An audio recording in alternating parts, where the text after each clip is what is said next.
Welcome to Performance Mesh, episode 12. My name is John O'Neill. I'm here with my co-host, Eric Manis. Eric, how you doing today after that big Jets win? Oh my gosh. I was fired up today, Johnny. I tell you what, the NFL is insane. It's unmatched by any professional sport. I It's was the most watching exciting professional sport that there is. I was watching Red Zone for a good amount today, and in Red Zone, if you pick it up between like 3:30 and 4:15, and then again the second wave of games, so like between 6:45 and 7:30, that's it. It's must-watch TV. Like it's that like 30 to 45 minutes at the end of each wave of games on Red Zone is better than any one game as a whole. I'm not sure what that guy's name is, but he works about 6 hours a day for 17 weeks a year, and he can't get paid enough.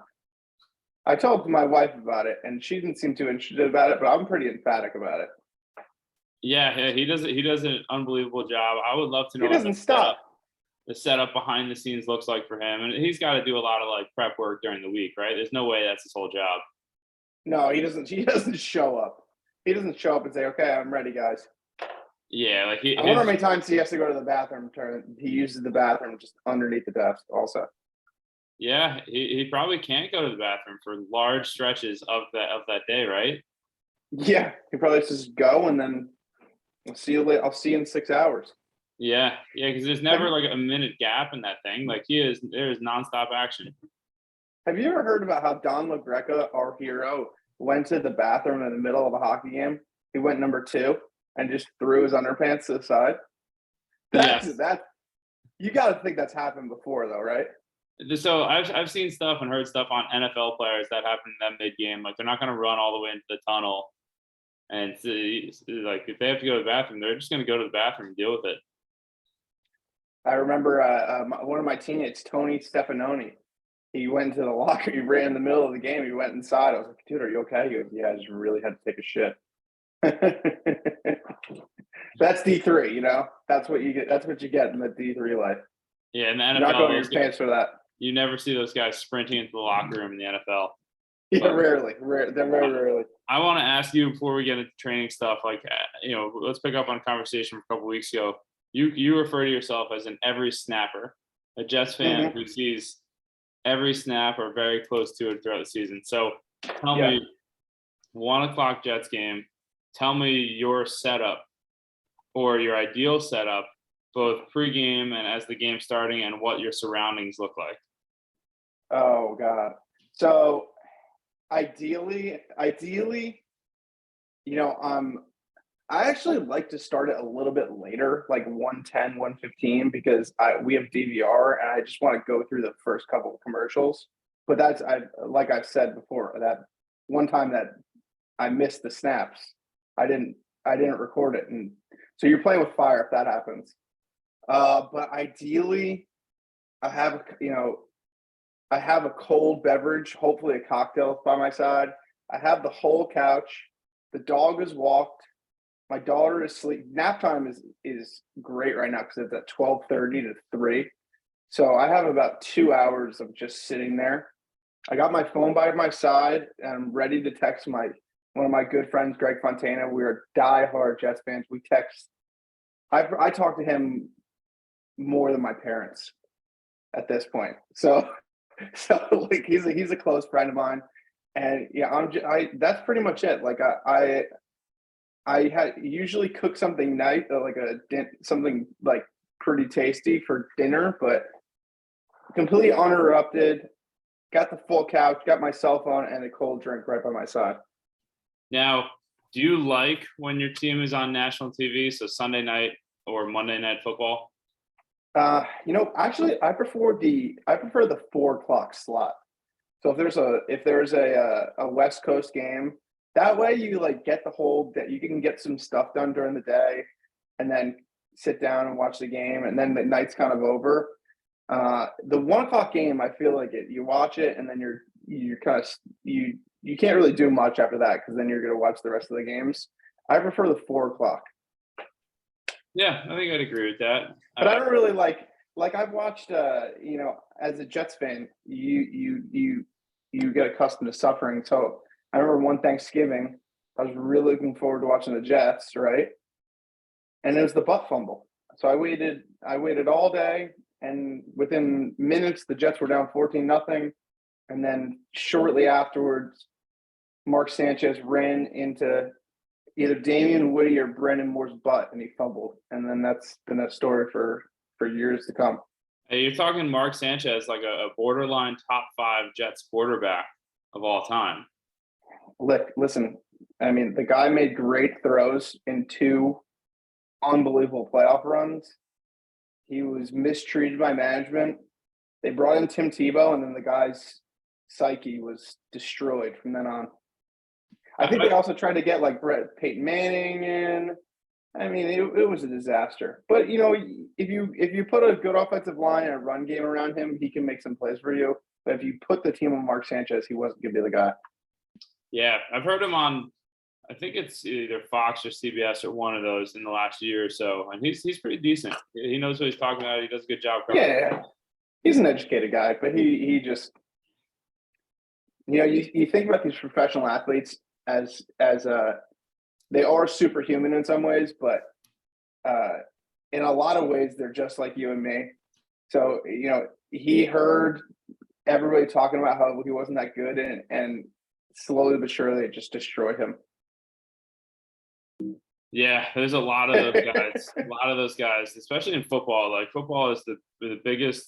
Like it depends so much on where you get drafted. Sport. It's in basketball. If you're a great player, you're gonna make anything great. Yeah, it depends a little bit on your management development. Like the Spurs for years developed guys way better than they actually would have been had they gone to like the Knicks or the Pistons, or a team that in the last 15 years hasn't really developed anybody. There's probably about a third of the league in the NBA, the Kings. There's a lot of other ones, but football is like, I mean, especially as a non-skill position player, how good you are really depends on where you're drafted.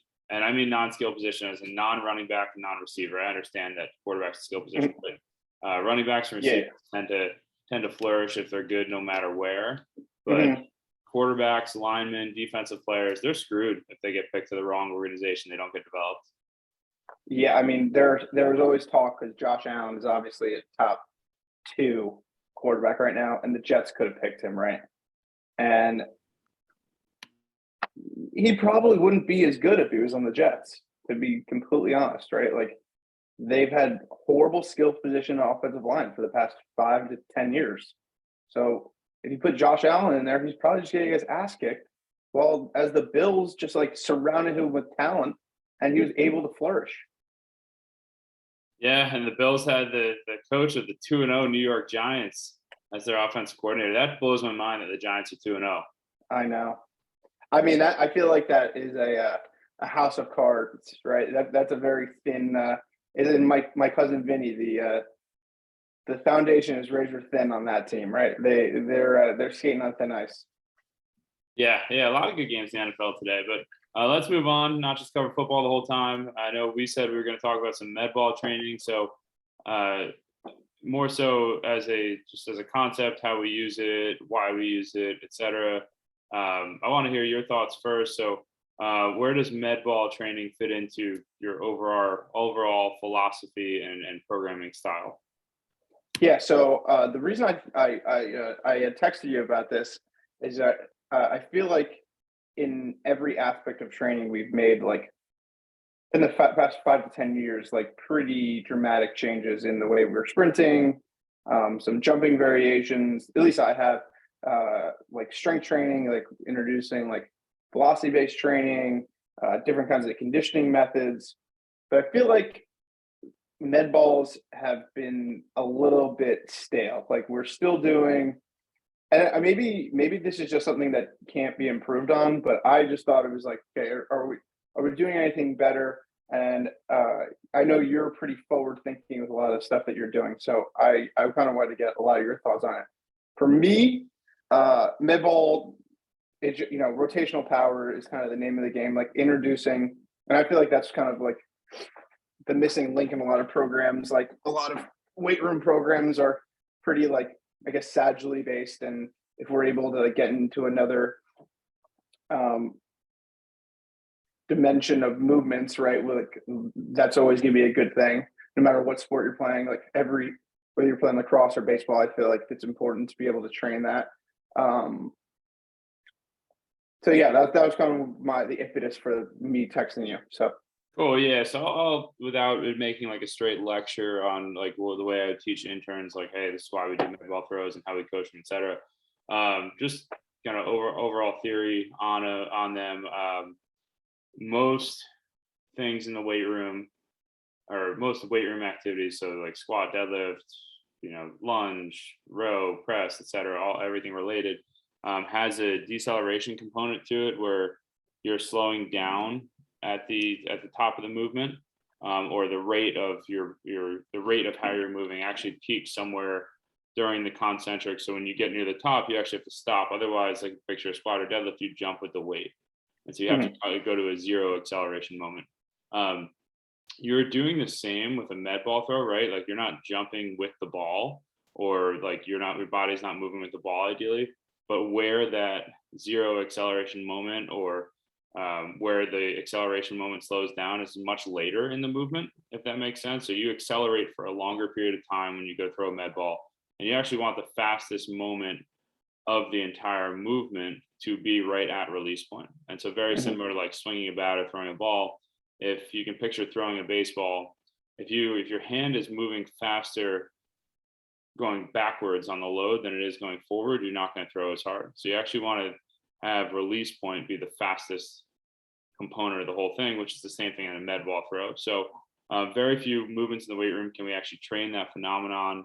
In jumps, especially jumps that were required, like some version of triple extension, we would see that. So we're accelerating through takeoff and a jump. Same thing in a med ball throw. So you're training, basically training acceleration as a primary component there. Secondary component, you're training this idea of like ground up through your arms, where a lot of times in the weight room, like, yes, there are the compound movements, like if you think of like an Olympic lifting, like a split jerk is ground up through the bar.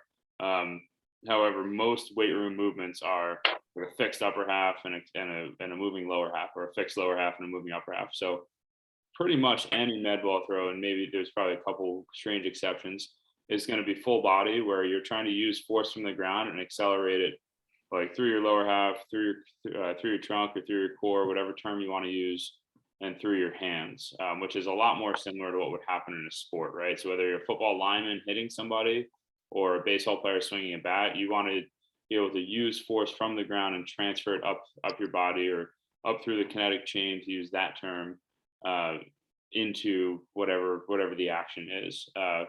And so I think you referred to them as kind of a missing link in a lot of programs. It doesn't require a lot of med ball throws or a lot of time doing med ball throws to say like, hey, you do like med ball training as part of what you do. Like a typical amount of volume for us, we're looking at, we might do as little as 3 sets twice a week. That number might go up to like 6 or 8 sets 3 days a week at like peak of the off season. So that's basically maybe two exercises 3 days a week, and that would be like mid off season, mid to later off season. I look at it as your med ball throws in terms of the volume should always be like one step ahead of the actual throwing or hitting volumes. And so you don't want to be doing like peak med ball throw volumes at the same time as peak hitting or peak throwing volumes. You want them to happen right before, because you are allowing your body to train rotational power, or you could say overhead stuff as well, but to train at the speed that you're trying to move in the sport, in a non-specific way, or in a somewhat non-specific way.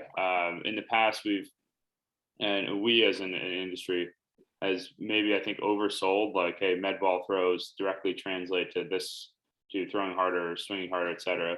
I think it's more so preparing your body to get better at those things. Yeah, I think that's sorry to cut you off, but I think that's a great point. Like I maybe to the second probably thought that, like, oh, if this kid like throws med ball harder, he will throw harder or swing faster, right? But it's probably doesn't have that much of an impact. Like it's not specific enough to have that correlation. And a lot of it is tissue prep and training your body to move at that speed. So when you go to move that speed in a specific way, it's a little safer to do so. Because if all you do all off season is, even if you sprint and jump, like you're probably not doing a whole lot rotationally that anywhere near the speed that you're going to have to rotate your pelvis and your torso at when you go to throw or hit. So that's where a lot of it fits in for me. In terms of like programming stuff, I mentioned like the, maybe 3 sets twice a week, and it builds up to, 6 to 8 sets, 3 days a week. I'm looking at that as pretty much everything is going to be like predominantly alactic, in sets that take, sub 10 seconds. Most rep schemes are going to be like 3 to 6 reps on something rotational. You might justify as high as like 8 reps on something overhead, just because the time between reps is a lot faster. Do you currently, or have you in the past used any med ball rep schemes that fit outside that for like a conditioning or like from like an extensive plyometric standpoint? Yeah, for conditioning, I really like med ball circuits for conditioning, like early in the off season. Like I think they're in like the Charlie Francis like GPP, where you'll get like hundreds and hundreds of med ball throws. So you'll do 6 to 8 different variations of like you said, very extensive, meaning like low effort, but you're just collecting reps. And basically, like when you think about GPP, it's literally just like raising the fitness level of the athlete, right? So you're just getting as many reps as possible and looking to add reps over that early part of the off season, so that you can accumulate a pretty good amount of volume using that really and without really beating up the athlete. So like I'm thinking of like a football player who's maybe January and you don't really want to run them too much or do things that are too, maybe you're looking to do things more athletic, but you don't really want to go on a bike or anything like that. End of the session, I think like those med ball circuits are kind of a good option, but they're not training power or anything like that. You're just like really literally doing low impact conditioning for them. Yeah, and I was going to say that. So we sound like we might be contradicting each other, but we're not. I was talking more like trying to power development and more like intensive plyometrics or intensive intervals. You're talking more extensive intervals. So just 2 ways to approach things. I know. I remember Joel Jameson talking about the rep schemes of like 3 to 6 second increments are intensive and 30 to 60 second increments are extensive. It doesn't mean you're going at the same velocity on all those. Like the extensive intervals are going to be, sub max or sub anaerobic threshold the entire time, and just trying to have like the same like rhythmic quality throughout. Versus Exactly. the intensive intervals are like max effort for that amount of time. Mm-hmm. Yeah, definitely. You mentioned in terms of like, there's a feeling of like, everybody's kind of doing the same things as they have for a long time. One of the things that I've adapted in the last couple of years, and I still am continuing to do, is just take the weighted ball throws that our pitching coach does and that maybe other pitching coaches use successfully, and turn those into med ball throws. That's one. And that's so cool. Stuff like so Driveline will call it a janitor throw, but it's basically like you're facing backwards and then you like step like you're Hideo Nomo pitching and throw it. Hard to describe in a podcast format, but yeah, we'll put a link. Yeah, just Google janitor throw. Yeah, so I have no idea what you're talking about. Like but if you just take weighted ball throws, like popular weighted ball drills for pitchers, and you can turn all of them into, or almost all of them into med ball throw. I'll say the one that you really can't would be a pivot pick. If you guys picture that, where you're literally throwing the ball behind you, or like a reverse throw. You're not going to do those med ball, but any of the ones that are meant for like creating arm speed, you can also do with a med ball to train your body to move at that speed. So that's really valuable way to look at med ball throws. The second component that have changed in the last couple of years is doing some more med ball throws actually on the mound. And so we have a mound set up right in front of our med ball wall at this point, where you can feel the slope of the mound with the med ball throws, so you get used to the joint angles, and they're not perfect, but they're closer than doing it on flat ground. So that's another. And I guess the third one would be using some more sub-max med ball throws in positions you want the person to learn, combined with maximal effort med ball throws. So like supersetting two different med ball throws for the sake of motor learning. So I'll give one example. So like you might do like a easy rotational med ball scoop toss where you are pausing, like it's a non-counter movement where you're pausing in the load position just to exaggerate the load, and do that for 3, 4, 5 reps, followed by something where you shuffle and throw the ball. So like hold the position, get a feel for it, and then use the position explosively. So combining two similar but different things with different intents. So that's probably the biggest three. I think the three I said were using weighted ball drills, using the mound, and then combining or supersetting two similar but different med ball throws for the sake of learning positions better. And that's great. To me, when you're like setting up and programming, there's a few reasons of there's a few things you would put in between a med ball throw. So one would just be straight rest. You can do that. There's nothing wrong with that. Two, or that would just maximize the output. And the downside is you're potentially taking a couple minutes between sets, and that adds up pretty quickly if you only have somebody for an hour 15. The second one would be you're trying to complement the drill. So you're trying to help the person get better at the drill. So something like a similar med ball throw that helps them feel position, or like a mobility or stability type drill that helps them feel or get into the position. You could also use, like I've been using more like water balls, aqua balls, whatever you call them, in between to help feel those positions. And then the third thing you do instead of rest would just be something like completely unrelated. And so do something completely unrelated that you can't fit somewhere else into the training program, which would be a filler. And so it's like a non-competing superset, right? So the two things are unrelated. Maybe it's a further warm up for like a lift that's coming later on. So you're either resting, you're complementing, or you're doing something that's like a non-compete filler. That's all really awesome. So are you not really doing pairing like jumps and throws with you in your program right now? No, totally. And so I'm speaking kind of from the optimal, like, oh, you have this person all the time. Maybe you're doing jumps on these days and throws on these days. Yeah. If I have somebody like 3 days a week or less, they're totally doing jumps in between throws, just from a economy of time standpoint. You're doing jumps, you're doing med ball throws, you're doing sprints, all that kind of stuff in the same day if you're 3 days a week or less. When people are there 4 or more days a week, then we start to get into like, all right, maybe we'll separate these. Maybe we'll do med ball throws and mobility stuff on one day and jumps and sprints on the others. When they're there 6 days a week, it would be like just med ball throws, 2 of them, just sprints on 2 of them, and then everything else on the other 2, in terms of like what happens in the power section. Jump training is another one we could get into for a while. I know we're not going to today, but that like idea of extensive and intensive plyometrics, I think is really important to keep in mind when programming that stuff. Yeah, that's great. So I wrote down, so you see a lot of different people, different kinds of athletes that are walking through. Is there any rhyme or reason why you'd give one person a med ball throw over another? Yeah, good question. So I think there's value for almost everybody. I'm gonna say almost everybody because I feel like anytime you say everyone, people just think immediately of the person who doesn't fit.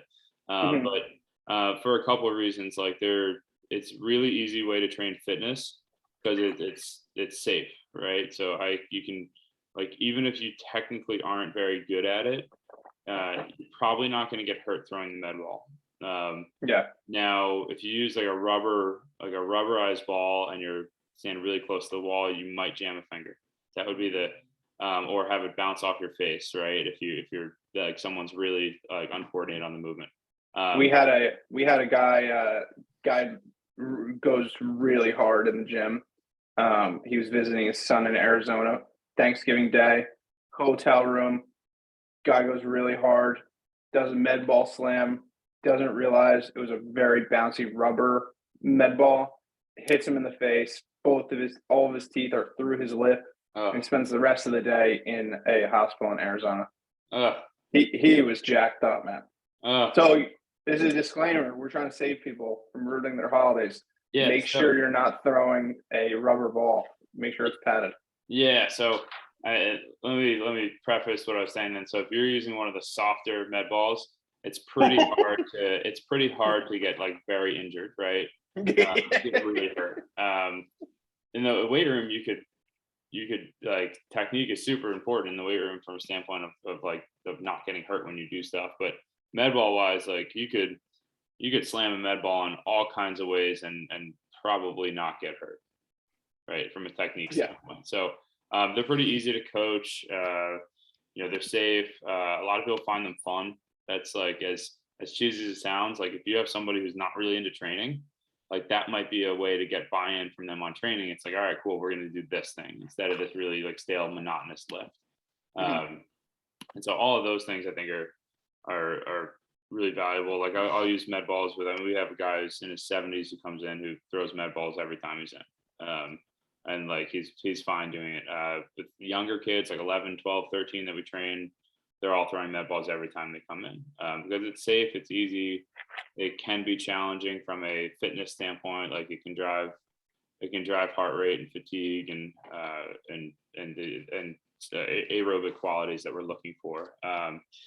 But yeah, those are I guess all my big rocks on med ball training. Anything else you wanted to add within that? What about like a little bit, how about more advanced guys? Like, is there any, like, we're talking guys who are, if you have two different major league guys, maybe one's a stronger, more powerful guy, one's a more springy guy.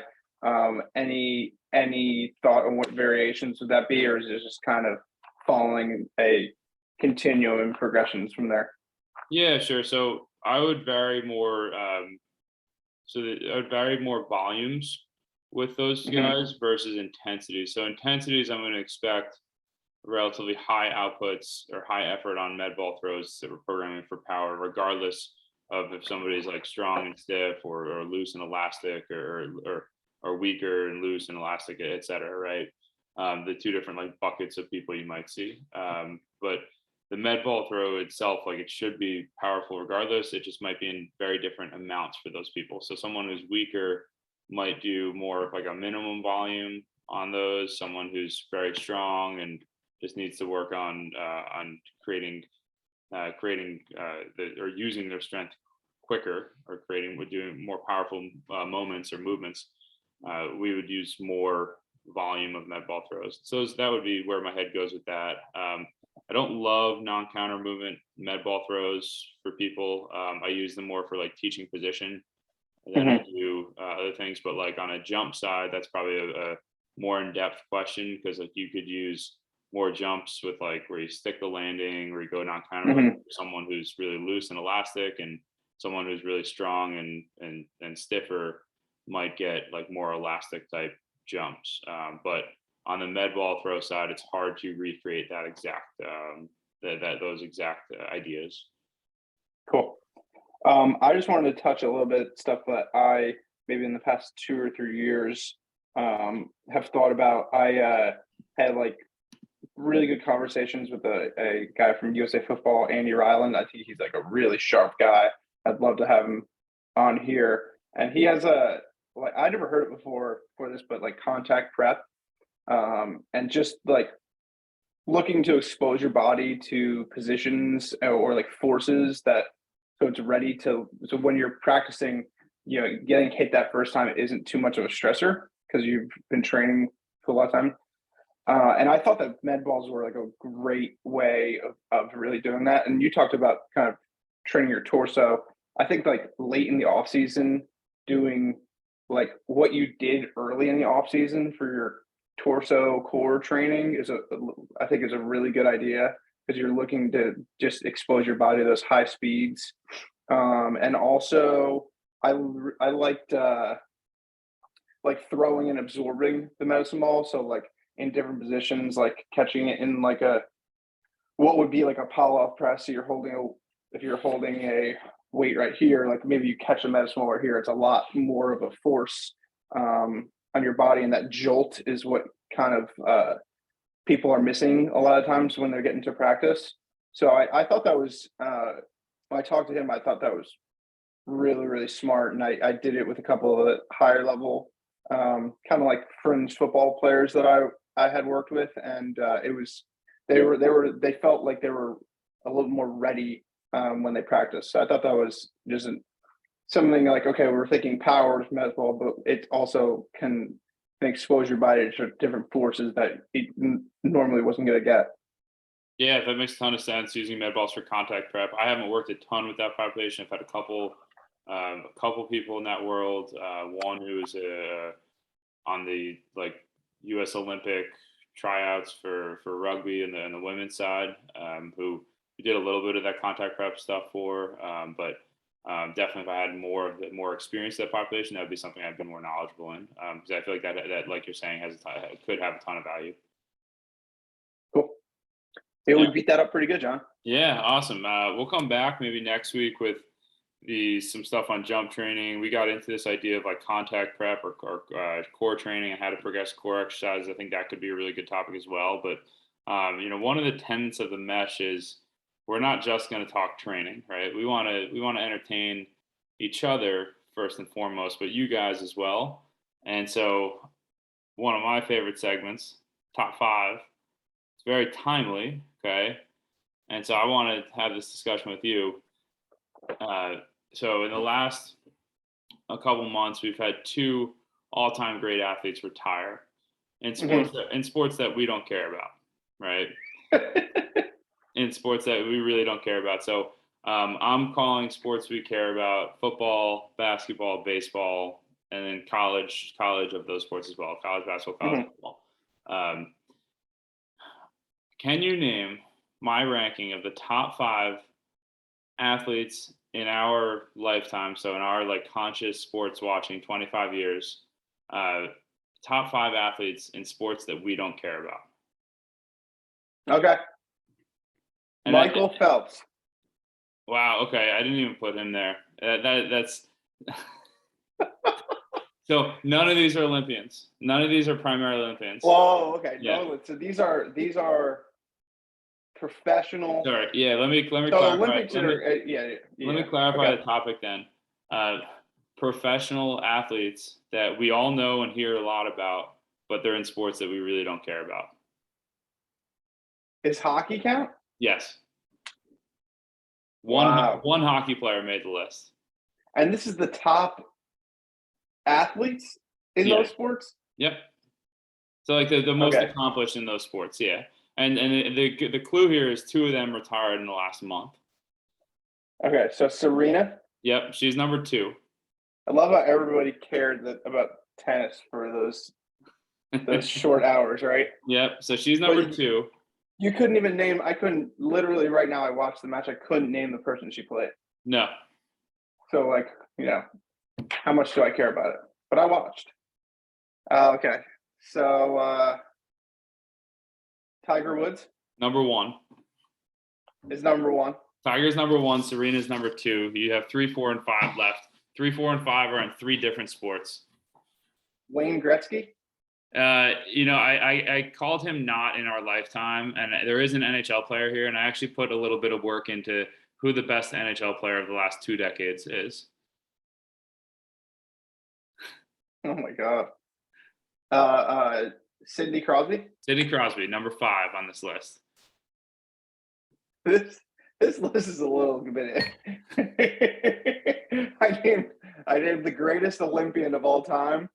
Okay, so the list to clarify should be called the top 5 professional athletes in sports we don't care about in the 21st century. In the 21st century. Because I don't think Gretzky played in the 2000s, did he? No, I think he retired in '99. Okay, that's good. So that holds up. Okay, so we got. Yeah, so you got one. Can I have the sports to the other 2? Yes, and so number 3 is the other one who just retired in the last month. Tennis. And number 4 is soccer. I looked up the best soccer player of the last 20 years, but we have definitely both heard of him. Nadal. No, Nadal's a Uh, tennis player. Oh, Nadal's a tennis player. Yeah. I thought he retired. No, I don't think he did. Maybe he did, but I put Federer as the tennis player. Oh yeah, Federer. Okay. Yep. Yeah. And then number 4 is Lionel Messi.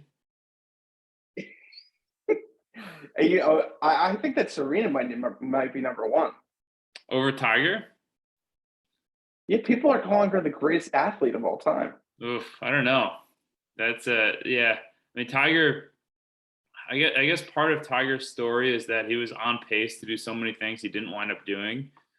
Right, the guy's got what, like 14 or 15 majors, but he had all of them like with a dozen years of competitive golf left, and just hasn't. His life's just fallen apart since. The second, I mean, he was in a horrible car accident, and it wasn't even the most crazy thing that happened to him. No. Like he fell off a cliff. Yeah. It wasn't even the most crazy thing that ever happened to him. You should look up. Speaking of, this reminded me of him because they live near each other in Florida.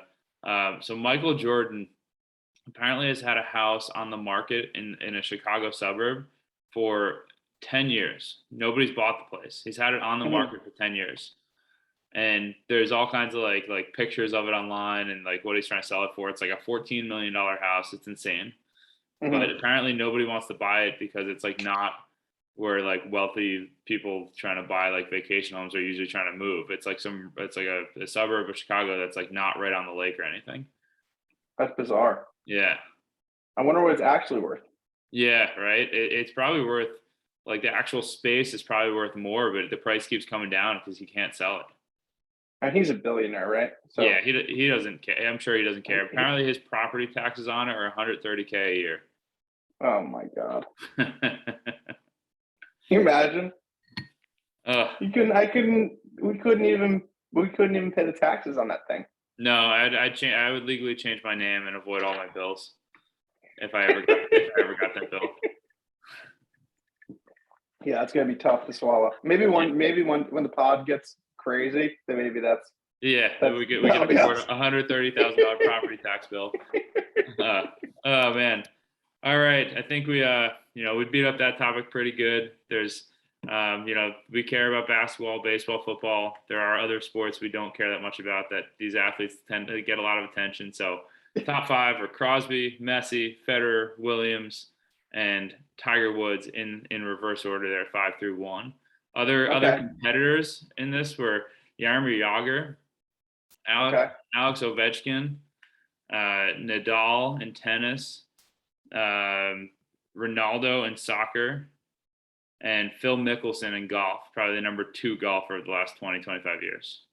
Phil Mickelson's a crazy gambler. You ever hear of his gambling debts? The guy joined the Live Tour probably because he can't afford to not join the Live Tour. Oh my god! Can you imagine losing millions of dollars gambling too? The guy was making like $40+ million a year for years, and he was in financial trouble. That's amazing, isn't it? Wild. That's wild stuff, John. The pod will be back within a few days for episode 13. We'll have hopefully have a guest on next week, but a lot of good stuff coming for Performance Mesh.